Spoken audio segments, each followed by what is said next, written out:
नमस्कार दोस्तों, आप सभी का स्वागत है। दोस्तों, इस कहानी को जरा ध्यान से सुनिएगा क्योंकि ये कहानी आपको जिंदगी भर काम आएगी। एक समय की बात है, एक छोटे से गांव में एक बहुत अमीर और लालची सेठ रहता था। उसका नाम धनीलाल था। उसके पास दौलत की कोई कमी नहीं थी, लेकिन जितनी दौलत वो इकट्ठा करता, उसका लालच उतना ही बढ़ता जाता। वो हमेशा और अधिक संपत्ति, सोना और जमीन पाने की सोच में रहता। एक दिन अचानक सेठ धनीलाल गंभीर रूप से बीमार पड़ गया। वह बहुत घबरा गया क्योंकि उसकी बीमारी इतनी गंभीर थी कि उसके बचने की उम्मीद कम थी। उसने बहुत से वैद्यों और डॉक्टरों से इलाज करवाया, लेकिन कोई फायदा नहीं हुआ। जैसे जैसे उसके ठीक होने की उम्मीद धुंधली होती जा रही थी, सेठ को अपनी मौत का भय सता रहा था। आखिरकार उसने भगवान को याद किया और उनसे प्रार्थना करने लगा। हे भगवान, सेठ धनीलाल ने कहा, अगर आप मुझे इस बीमारी से मुक्ति दिला दें तो मैं आपके चरणों में 1000 सोने के सिक्के चढ़ाऊंगा। भगवान ने उसकी प्रार्थना सुन ली और धीरे धीरे सेठ धनीलाल की तबीयत सुधरने लगी। कुछ ही दिनों में वह पूरी तरह से स्वस्थ हो गया, लेकिन जैसे ही वह ठीक हुआ, उसकी लालची प्रवृत्ति फिर से उभर आई। उसने सोचा, 1000 सोने के सिक्के चढ़ाने से मेरी बहुत सी दौलत चली जाएगी। इससे अच्छा तो यह होगा कि मैं कुछ और चढ़ा दूं जो सस्ता हो। भगवान को क्या फर्क पड़ता है, उन्हें तो भक्ति चाहिए। फिर क्या था, सेठ धनीलाल ने सोने के सिक्कों के बदले 1000 आटे की गोलियां मंदिर में चढ़ा दी और अपने मन में सोचा कि भगवान तो सब जानते हैं, उन्हें क्या बताना।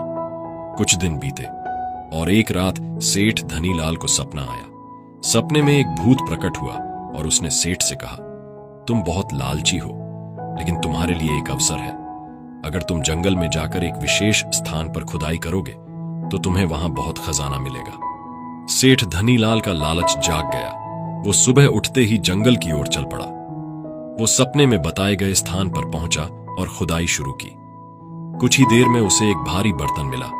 उसके चेहरे पर खुशी की चमक आ गई। उसने सोचा कि अब तो उसकी दौलत 2 गुनी हो जाएगी। उसने बर्तन खोला तो उसमें वाकई में खजाना था जिसे चोरों ने वहां छुपा रखा था। सेठ धनीलाल जैसे ही खजाना लेकर वहां से जाने लगा, 4 चोर वहां आ पहुंचे। उन्होंने सेठ को घेर लिया और कहा, तुम हमारे खजाने के पास क्या कर रहे हो? सेठ धनीलाल ने घबराते हुए कहा, मुझे छोड़ दो, मैं तुम्हें 1000 सोने के सिक्के दूंगा। चोरों ने हंसते हुए कहा, तुम जैसे कपटी इंसान का क्या भरोसा? जो भगवान से कपट कर सकता है, वो हमसे भी धोखा कर सकता है। चोरों ने धनीलाल सेठ को जंगल की एक गुफा में बंद कर दिया। सेठ को अपनी लालच और धोखेबाजी की भारी कीमत चुकानी पड़ी। उसका लालच ही उसकी बर्बादी का कारण बना। दोस्तों, लालच और धोखेबाजी कभी भी अच्छे परिणाम नहीं लाते। जो व्यक्ति भगवान से भी छल करता है, वह समाज और जीवन में कभी भी सफलता नहीं पा सकता। जब हम अपने लालच के कारण सही रास्ते से भटक जाते हैं, तो अंततः हमें अपने ही कर्मों का फल भुगतना पड़ता है। हमें हमेशा ईमानदारी और सच्चाई के मार्ग पर चलना चाहिए, चाहे परिस्थिति कैसी भी हो। दोस्तों, उम्मीद करता हूं आपको इस कहानी से जरूर बहुत कुछ सीखने को मिला होगा। ये कहानी आपको कैसी लगी, हमें कमेंट बॉक्स में कमेंट करके जरूर बताएं और इस वीडियो को लाइक भी जरूर करें और साथ ही इस वीडियो को अपने दोस्तों के साथ जरूर शेयर करें ताकि उन्हें भी इस कहानी से कुछ सीखने को मिल सके। दोस्तों, अगर आप चाहते हो कि ऐसी मोटिवेशनल कहानियां आपको मिलती रहे तो आप बिल्कुल सही जगह हो। यहाँ पर आपको मोटिवेशनल कहानियों का संग्रह मिलेगा जो आपको जीवन में आगे बढ़ने की ताकत देकर जाएगा।